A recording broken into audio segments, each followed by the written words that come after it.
Amigo y amiga que me escucha, te damos la bienvenida nuevamente a Púlpito Reformado. Te habla el reverendo Carlos Cruz Moya y te invitamos a que te quedes con nosotros en la próxima hora para que escuches palabra de Dios, la palabra que no se equivoca, la palabra que no vuelve atrás vacía, esa palabra que como espada de dos filos penetra hasta lo más profundo del corazón del hombre y la mujer. En esta hermosa noche vamos a tener el tema de sectarismo y los discípulos de Juan. El sectarismo y los discípulos de Juan. Así que amigo y amiga que me escucha, busca tu Biblia, la palabra de Dios, la única regla de fe y conducta para escuchar este tema tan interesante. Y vamos a discutir este tema tan interesante y buscamos el Evangelio según San Juan, capítulo 3, versículos del 25 al 30. El Evangelio según San Juan, capítulo 3, versículos del 25 al 30. El tema de hoy, sectarismo y los discípulos de Juan. Dice así la palabra de Dios. Entonces hubo discusión entre los discípulos de Juan y los judíos acerca de la purificación. Y vinieron a Juan y le dijeron: Rabí, mira que el que estaba contigo al otro lado del Jordán, de quien tú diste testimonio, bautiza, y todos vienen a él. Respondió Juan y dijo: No puede el hombre recibir nada si no le fuere dado del cielo.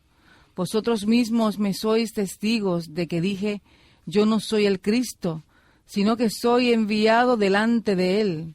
El que tiene la esposa es el esposo, mas el amigo del esposo que está a su lado y le oye, se goza grandemente de la voz del esposo.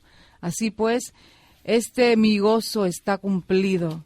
Es necesario que él crezca, pero que yo mengüe. Es necesario que él crezca, pero que yo mengüe. Hermanos, en esta noche queremos discutir un aspecto interesante, ¿verdad?, de la Escritura y del sectarismo, precisamente en el grupo llamado los discípulos de Juan. Juan el Bautista, cuando predicaba la cercanía del reino de Dios, ¿verdad?, y la llegada del reino de Dios, anunciaba que venía uno que no era digno ni de desatar su calzado, que él no era la luz, que el que venía era la luz. Y exhortaba a todos aquellos, ¿verdad?, a todos aquellos que lo oían a Juan el Bautista, que cuando viniera ese, lo siguieran a él. Y eso incluía a los discípulos de Juan. Pero al llegar Cristo, y es interesante, ¿verdad?, vemos que aunque Juan el Bautista insistía que él era el Cordero de Dios que quita el pecado del mundo, insistía que era la luz del mundo, que había sido testigo, ¿verdad?, que el Espíritu Santo había venido sobre él, y decía que era necesario que él menguara para que él creciera. En este pasaje que habíamos leído, que leímos en esta noche, ¿verdad?, vemos que los discípulos de Juan y algunos judíos estaban preocupados por la fama de Jesús. Mire qué cosa, preocupados por la fama de Jesús. Lo cual indicaba que parece que los discípulos de Juan o no oían a Juan o no querían perder sus posiciones dentro del grupo que se había formado, que se llamaba los discípulos de Juan. Posteriormente, sabemos que Juan el Bautista pues fue asesinado, murió como mártir, ¿verdad? Fue decapitado. Y por lo tanto, según la enseñanza de Juan, se suponía que los discípulos de Juan ahora siguieran a Jesús. Y por lo tanto, el grupo de Juan se disolviera. Pero cuando vamos al Nuevo Testamento, vemos que los discípulos de Juan prácticamente, no puedo decir todos porque, ¿verdad?, la Biblia no dice si eran todos, se mantuvieron como un grupo llamado los discípulos de Juan. ¿Y qué significa eso? Bueno, ahí tenemos un fenómeno que nosotros conocemos como sectarismo. El sectarismo tiene muchas características, ¿verdad? El hermano Ángel nos puede mencionar algunas, ¿verdad? En esta noche. Pero una de ellas es básicamente el fanatismo ciego a una enseñanza la cual a todas luces o no tiene ni pies ni cabeza o ya ha cesado su eficacia. Si no está completa. Si no está completa, ¿verdad? De hecho, yo en la búsqueda de datos y demás para esta noche, conseguí una definición de lo que es secta del Diccionario de Teología de la Casa Bautista de Publicaciones, que dice: se distinguen de las denominaciones principales que básicamente aceptan los credos ortodoxos. Puede haber individuos que adopten conceptos no ortodoxos o bien de la Trinidad o de la Encarnación, pero si atraen un grupo de seguidores de opiniones semejantes, pueden llegar a formular sus creencias y adorar como una secta exclusiva. Ok, en ese sentido, es una definición a la luz del cristianismo. Eso es una definición a la luz del cristianismo. Pero desde el punto de vista general, las sectas básicamente pues están detrás de un líder, fanáticamente detrás del líder. No importa los errores o algunas veces ni le hacen caso al líder, que es el caso que tenemos aquí, ¿verdad? Porque ya ellos se han fanatizado tanto y desde el punto de vista sociológico han creado un grupo monolítico, ¿verdad? En una forma exclusivo que prácticamente eso es la savia, ¿verdad? Los árboles tienen savia, es la savia, la sangre de ellos pertenecer a esa secta. Y cuando Juan el Bautista, vuelvo a repetir, es asesinado, a base de las enseñanzas de Juan el Bautista que tenemos en los evangelios sinópticos y en el evangelio de Juan, ¿verdad? Todo indica que los discípulos de Juan tenían que seguir a Jesús. Pero eso no fue lo que ocurrió, hermano. Todo lo contrario, los discípulos de Juan fueron malos discípulos de Juan. Porque Juan fue claro de que era la hora de seguir a aquel que le había preparado el camino como cumplimiento de la profecía de Malaquías.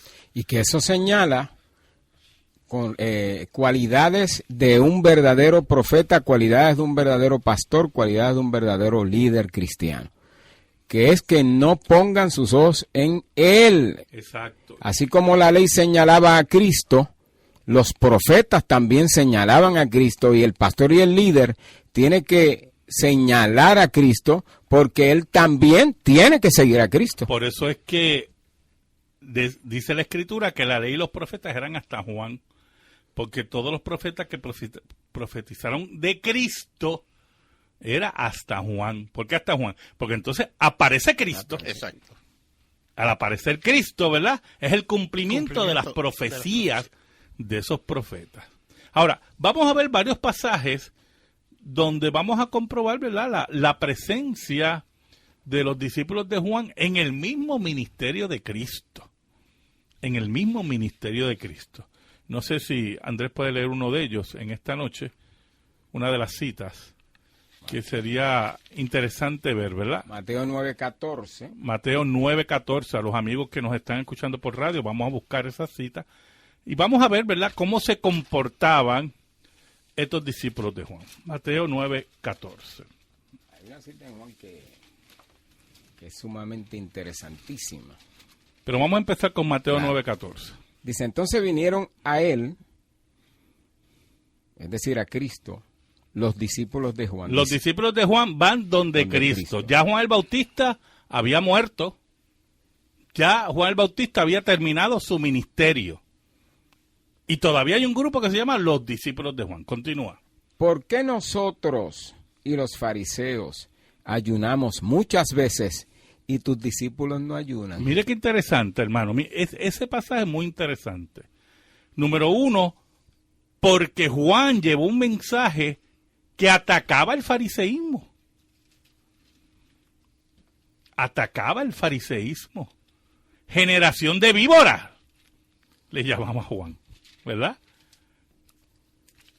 Y decía, Dios, no se confíen que son hijos de Abraham, que Dios puede levantar hijos de Abraham de las piedras, que es el mensaje, ¿verdad?, del evangelio, ¿verdad? Esos hijos de Abraham espirituales, que es la iglesia de Cristo, ¿verdad? Y entonces, estos discípulos de Juan vienen a hablar con Jesús, al cual ellos tenían que seguir, según Juan, para preguntarle. Hicieron entonces componenda con que los que eran enemigos de Juan, los fariseos, o por lo menos vamos a pensar que no son componendas, ¿sí?, pero estaban de acuerdo con los fariseos, que eran enemigos de Juan, que querían verlo muerto también, para hacerle una pregunta a Jesús sobre los discípulos de Jesús. Entonces ahí vemos una característica de la secta, del sectarismo. Mucha gente está siguiendo,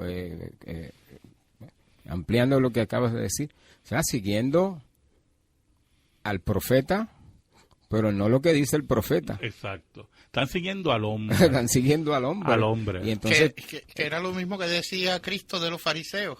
Claro, claro. Y es interesante cómo estos discípulos de Juan, en vez de seguir el mensaje de Juan, que era un líder en todo el sentido de la palabra, aquel que dijo que era necesario que yo mengüe. Pero no hacían lo que Juan decía. Pero no, porque seguían a Juan como hombre. Lo más seguro que hacían las prácticas de ritualistas y a lo mejor Claro. vestían hasta como Juan. No lo dudamos, No lo no lo dudamos, que eso es parte de una característica, ¿verdad?, del sectarismo. Pero lo que acabas de decir, Andrés, es una característica de las sectas. O sea, cuando las personas siguen al hombre, en este caso los discípulos de Juan se habían hecho fanáticos del hombre y no de la enseñanza de Juan. Y no dudamos que algunos hasta vestían como él o seguían el voto nazareo. O sea, no dudamos nada de eso. O sea, Pero Juan predicando una cosa y ellos entendiendo otra cosa. Otra cosa. Y entonces mantenían el grupo. Mira cómo se identifica en Mateo, ¿verdad? Vinieron a él los discípulos de Juan. Y una pregunta, ¿discípulos de qué? Si ya Juan se había muerto. No pueden ser de su enseñanza, porque Juan había sido claro que tenían que seguir a Jesús. Eran discípulos de la figura humana de Juan, lo cual era un problema de sectarismo. Pero la sociedad judía estaba dividida en sectas. Estaban los fariseos, estaban los saduceos, estaban los escribas, estaban sectas políticas como los celotes, estaban los discípulos de Juan. O sea, era una sociedad dividida en sectas. Por lo tanto, desde el punto de vista de la sociología de la religión, ellos respondían a esa realidad ambiental histórica en que vivían, ¿verdad? Formando otra secta, los discípulos de Juan. Dime otro pasaje, no sé si tienen otro pasaje. Tengo interesante. el del capítulo 3 donde leímos. De Juan. Capítulo 3. De Juan. Sí, de Juan, capítulo Sí. 3, donde el verso 25, que leímos precisamente, entonces dice, entonces hubo discusión entre los discípulos de Juan y los judíos acerca de la purificación. Y vinieron a Juan y le dijeron, Rabí, mira, el que estaba contigo al otro lado del Jordán, de quien tú diste testimonio, bautiza, y todos vienen a él. Todos vienen a él. ¿Sabes que lo que estamos diciendo desde el principio? O sea, mira el principio equivocado de los discípulos de Juan. Dios dice, Rabí, el que estaba contigo, como diciendo, el que te seguía a ti dividió esto. Y era al revés, hermano. El que seguía era Juan. Juan era el que seguía a Jesús. Pero ellos tenían un concepto sectario en la cabeza. Y decía, El que estaba contigo nos dividió el negocio. De hecho, Juan mismo se lo aclara. Juan les contestó: nadie puede hacer algo si Dios no se lo permite. Ustedes mismos me escucharon decir claramente que yo no soy el Mesías, sino que fui enviado antes que él para prepararlo todo. Así mismo. O sea, el mismo Juan. Pero no escuchaban a Juan. Escuchaban. Porque estaban embuidos en una secta. Ya tenían mentalidad sectaria. Eso ocurre con muchos hermanos en iglesias apóstatas. Que uno le enseña, le muestra, tu iglesia es una iglesia apóstata. Tu iglesia se ha desviado del evangelio verdadero moralmente, educativamente, familiarmente, pero están imbuidos en una mentalidad sectaria y no hay forma que ellos puedan, ¿verdad? No hay forma que ellos puedan entender eso. Tristísima condición eso. Oh, sí, porque el mensaje de Apocalipsis es salir de ella, pueblo mío. De las doctrinas falsas, de las iglesias que se han convertido en iglesias apóstatas, salir de ella, pueblo mío, porque no se hagan ¿qué? Cómplices de sus actos. Acerca de eso, he tenido conversaciones con algunos y conocen la condición y la situación de determinada iglesia y con todo permanecen ahí diciendo que sirven a Cristo. Pero entonces su líder todavía sigue siendo su líder. Exacto. Y siguen siguiendo las otras normas, con excepción de algunas. Uh-huh. ¿Entiendes? Y no arremeten, no se van. Por lo menos lo menos que deben hacer es irse. Claro, porque es que eso va a afectar su vida espiritual. Claro. Van a ser cristianos endebles. La madurez espiritual se va a retrasar. Va a oír continuamente en sus iglesias enseñanza para justificar pecados, pero como se ha convertido en una mentalidad sectaria, ¿verdad? Entonces no quieren abandonar y no quieren oír la voz de Dios. Hay un principio que hemos discutido en otras ocasiones con relación a la verdadera iglesia y uno de ellos es que hace la implementación de la disciplina. Uh-huh. Y en esos lugares no hay disciplina ninguna. No. A nadie acusan. Nada. Y entonces ellos siguen y que sirviendo a Cristo cuando no se implementan entonces, prácticas de disciplina. Claro, y la pecaminosidad es justificada. Pastor, nosotros tuvimos una experiencia y tengo que traer la colación porque esta persona nos dijo abiertamente: yo sé que lo que tú me estás diciendo está en la Biblia, que es bíblico, que es parte de la doctrina. Mas, sin embargo, está en contra de lo que me han enseñado en la iglesia y en mi hogar. ¿Se acuerda de eso? Claro que sí, claro que sí.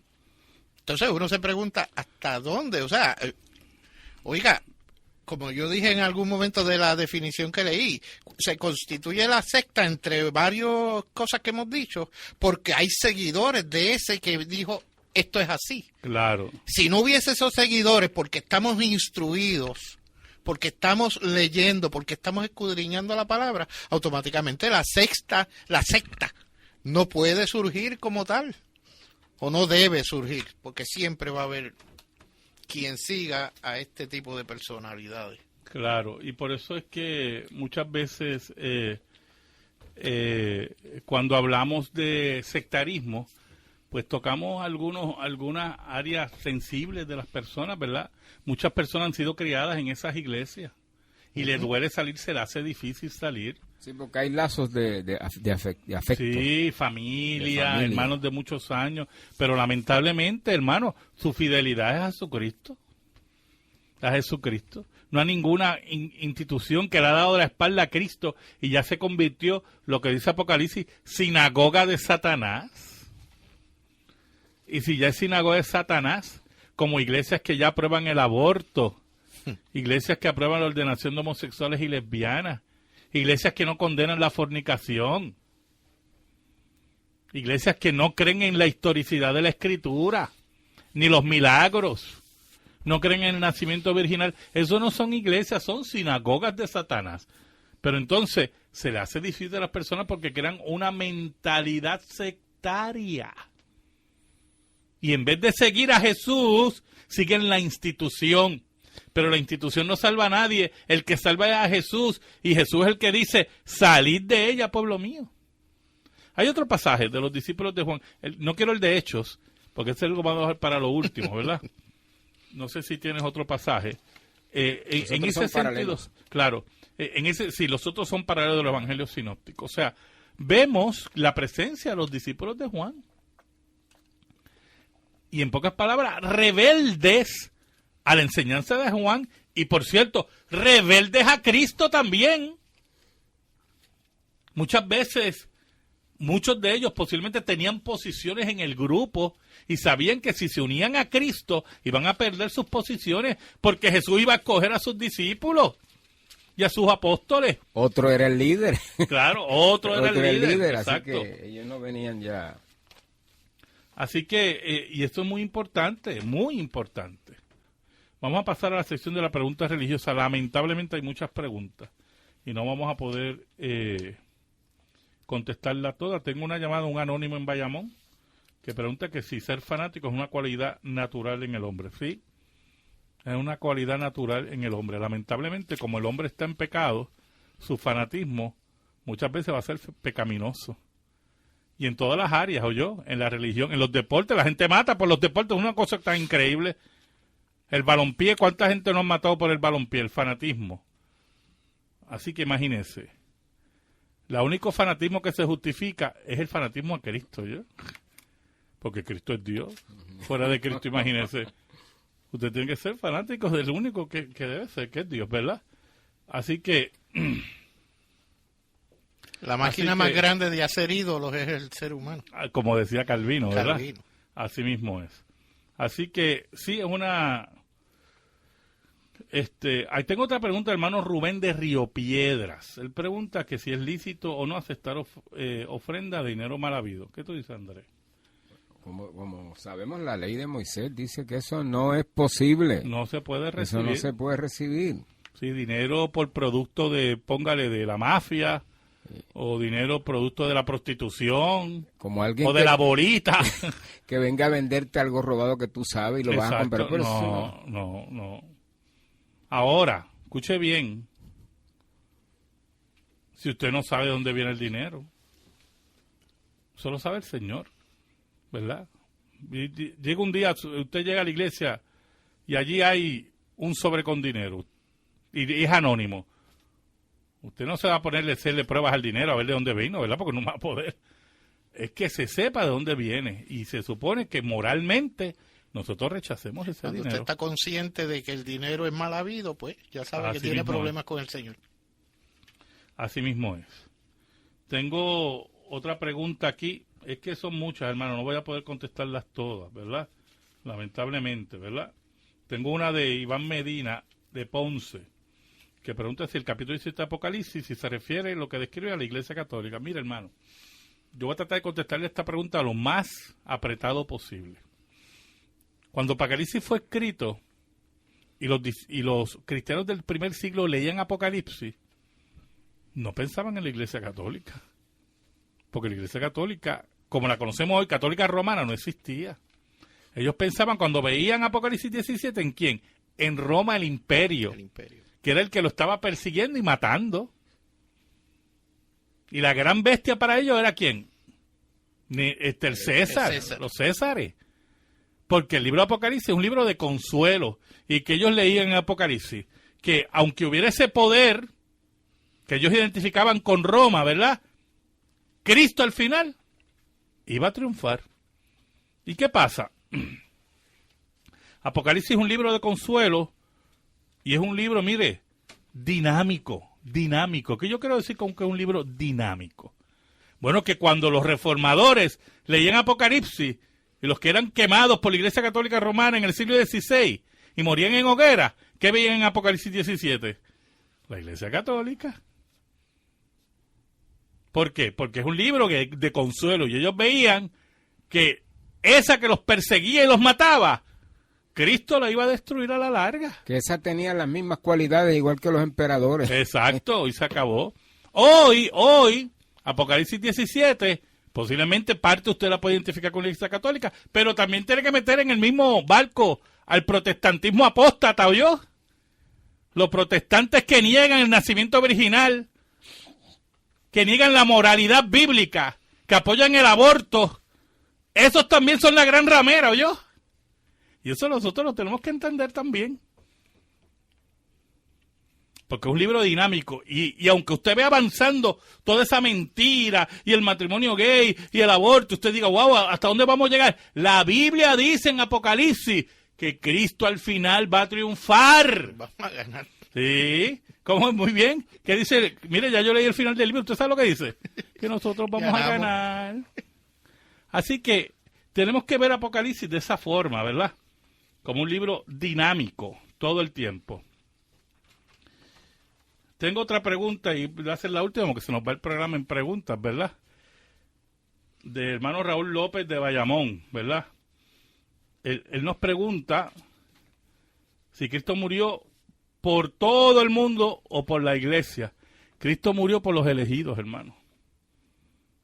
El ángel le dice a María, porque él salvará a su pueblo de sus pecados. Y en Juan 17, Cristo dice en la oración sacerdotal, o sea, la oración intercesora de él con su pueblo, que dice, no oro por el mundo, sino por los que me diste, que eran los que él iba a redimir. Y hay otras ovejas. ¿Oyó? Lo que pasa es que, mire, Cristo murió por los rusos, por los puertorriqueños. Por eso es que cuando la Biblia dice que Dios no hace acepción de personas, si usted lee el contexto, siempre está hablando de nacionalidades.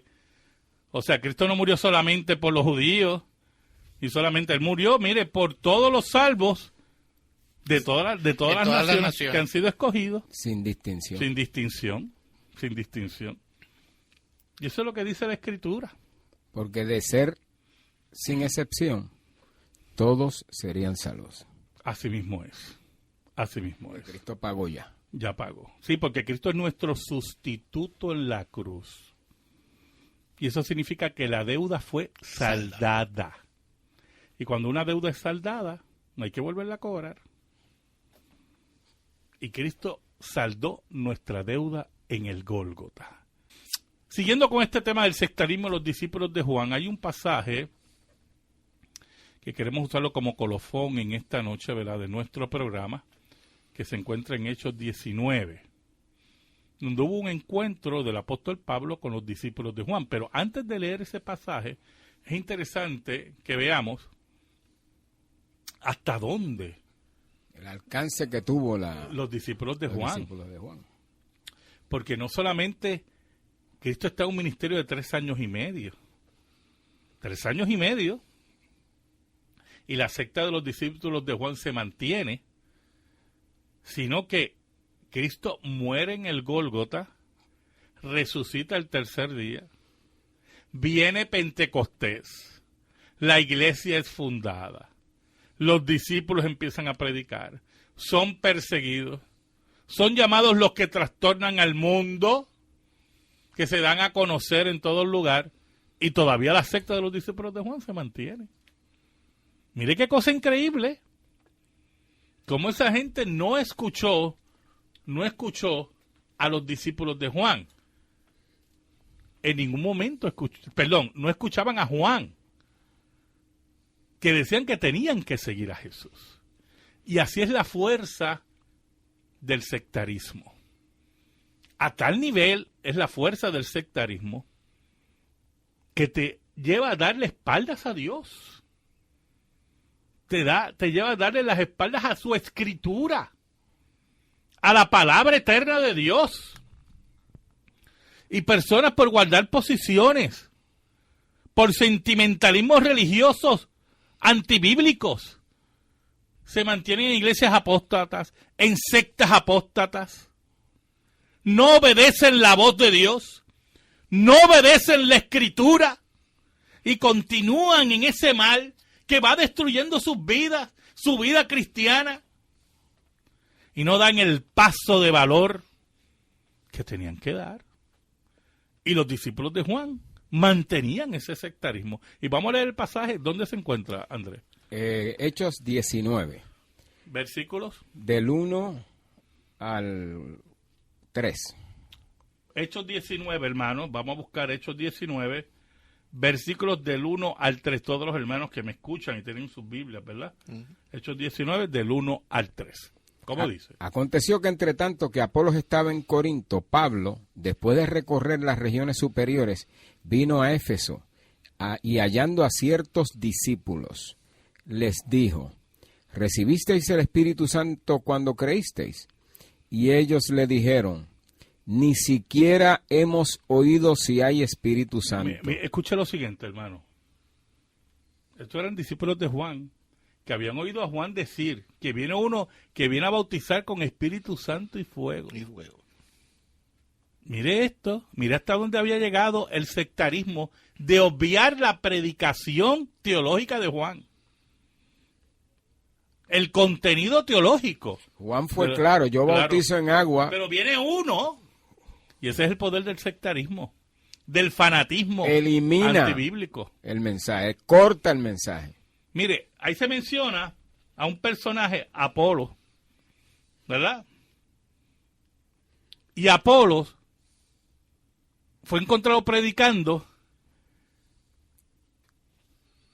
y dos discípulos cristianos, Priscila y Aquila, lo oyeron, pero el problema era que Apolo tenía influencia de los discípulos de Juan. Y ellos, dice la Biblia, que lo llevaron aparte y le enseñaron mejor el camino, y él entendió que ya no era Juan, que era Cristo. Pero sigue leyendo, Andrés. Entonces dijo, ¿en qué pues fuisteis bautizados? Ellos dijeron, en el bautismo de Juan. Dijo Pablo, Juan bautizó con bautismo de arrepentimiento, diciendo al pueblo que creyesen en aquel que vendría después de él. Esto es, en Jesucristo. Mire, continúa. Cuando oyeron esto, fueron bautizados en el nombre del Señor Jesús. Mire qué interesante. Pablo le aclara, mire, tremendo, pero él le dijo a ustedes que vendría uno que ustedes tenían que seguir. Y era Jesús el Cristo.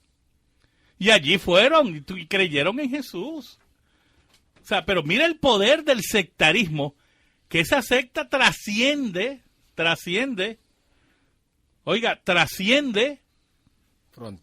fronteras a niveles y tiempo, que llega hasta el ministerio de Pablo. Hasta el ministerio de Pablo. Así es el sectarismo. Así es el problema de las sectas. Así es el fanatismo. El llamado de Dios a nuestras conciencias es que sigamos la verdad. Y no sigamos a ningún hombre que no sea Jesucristo. Y no sigamos a ninguna iglesia apóstata que no sea la iglesia limpia de Cristo. Baluarte y columna de la verdad, como dice el apóstol Pablo. Esa es mi exhortación en esta noche. Que tenemos que tener un conocimiento completo y no parte del mismo. No podemos Exacto. estar segmentados en lo que respecta al conocimiento. Así que, hermanos, mire qué poder tiene el sectarismo. Que te hace quitar la mirada de Cristo y ponerla en los hombres. Amigo y amiga que me escucha, muchas gracias. Y le pide al Señor que Dios bendiga tu vida, Dios bendiga tu familia y que la paz de Cristo esté sobre tu hogar. Dios te bendiga ricamente. Amén.